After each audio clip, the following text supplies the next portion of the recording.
नारायणं नमस्कृत्य नरं चैव नरोत्तमं देवीं सरस्वतीं व्यासं ततो जयमुदीरयेत्। नमस्कार। श्री देव तीर्थ फाउंडेशन संस्कृत संस्कृति एवं संस्कारों का पावन संगम और ये गुरुकुल जगह है। ये गढ़गंगा गढ़मुक्तेश्वर सामने है ब्रज घाट, जहाँ पतित पावनी माँ पराम्बा भगवती गंगा प्रवाहित होती है। ये गुरुकुल है। आपने देखा होगा 4-5 साल से प्रधानमंत्री के साथ साथ में बहुत से लोग की इच्छा थी कि गुरुकुलों का ज्यादातर यहाँ जाल था फैले, क्योंकि पूरा काल में सभी गुरुकुल होते थे जहाँ संस्कार दिए जाते थे, संस्कारों की शिक्षा दी जाती थी। यहाँ तक कि राम राघवेंद्र सरकार भी गुरुग्रह गए पढ़न रघुराई, अल्पकाल विद्या सब पाई। और वशिष्ठ जी के महाराज राम राघवेंद्र सरकार और दो पावन के यहाँ अपना भगवान कृष्ण भी गुरुकुल में ही पढ़ने के लिए गए थे। ये बच्चों के लिए रहने के लिए कमरे बनाए जा रहे हैं, काम चल रहा है, नया गुरुकुल बना हुआ है। ये यहाँ से ये बिल्डिंग 3 मंजिला बिल्डिंग है। ये यहाँ पे देखिए यज्ञशाला, सत्संग भवन, अतिथिशाला, और ये यहाँ पर अभी मंदिर बनेगा। और इसके पीछे बहुत सी जमीन है जहाँ पर छोटी छोटी कुटिया बना करके ऋषि जीवन कैसा होता है, संत जीवन कैसा होता है, वहाँ पर बैठ करके किस प्रकार से शिक्षा ली जा सकती है। और हमारे आचार्य विकास जी यहाँ दिखाई पड़ रहे हैं। ये देखिए आचार्य जी, क्या क्या योजना यहाँ, क्या क्या करने की योजना है? हर हर गंगे, सभी को सादर जय जय सिया राम।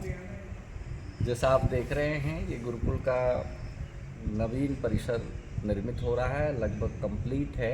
अक्षय तृतीया से यहाँ बटुकों का नया प्रवेश, और यहाँ वेद पाठ, यज्ञ, नित्य संध्या वंदन, और हनुमान जी का मंदिर भी यहाँ पर निर्मित हो रहा है, मारुति नंदन धाम। लोग कहते हैं गुरुकुल में बैठ करके संस्कृत सीखना, केवल संस्कार सीखना, इससे जीवन यापन आज के युग में नहीं होगा। तो आधुनिक शिक्षा के लिए आप क्या क्या कर रहे हैं? हमने आधुनिक और प्राच्य दोनों विद्याओं का सम्मिश्रण किया है। योगी जी ने एक बहुत अच्छी पहल की हुई है। वो हमारे गुरुकुलों को भी मान्यता दे रहे हैं, जो पूरे भारत में पहली बार हुआ है।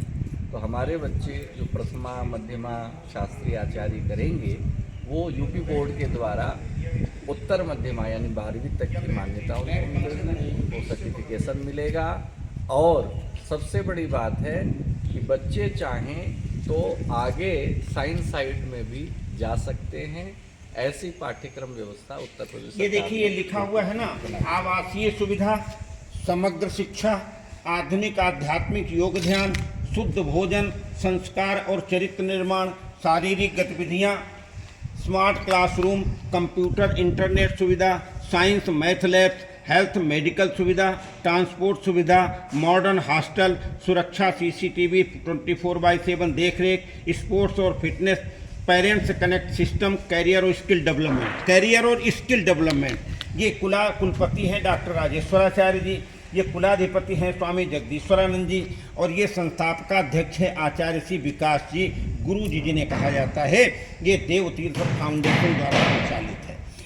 अब मैं आपसे एक प्रार्थना करूंगा, आचार्य जी हैं, आचार्य जी भी कहेंगे कि ऐसे जो गुरुकुल निर्माण हो रहा है, वहाँ पर हम सबका दायित्व तो बनता है सेवा करने का। कैसी सेवा?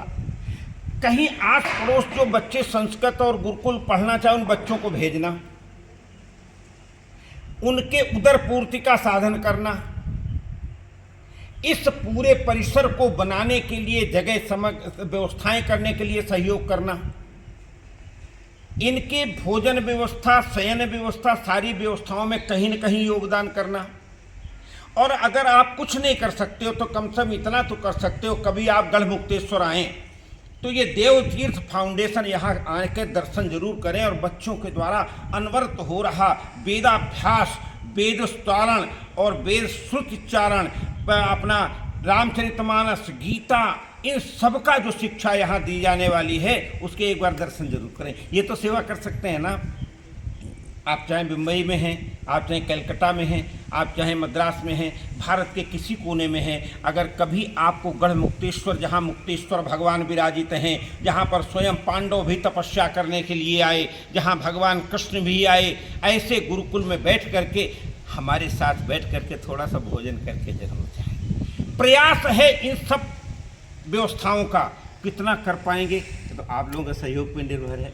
महाराज जी वैसे इसके बड़े विरोध हैं कि जो आएगा चला आएगा, जो दे रहे हैं, जो बनवा रहे हैं, जो चल रहा है। लेकिन मैं आपसे ज़रूर प्रार्थना करता हूं, अगर कोई सेवा ना हो सके तो यहाँ बैठ करके हमारे साथ थोड़ा सा 2 टूक भोजन जरूर करके जाएं। धन्यवाद, नमस्कार, प्रणाम।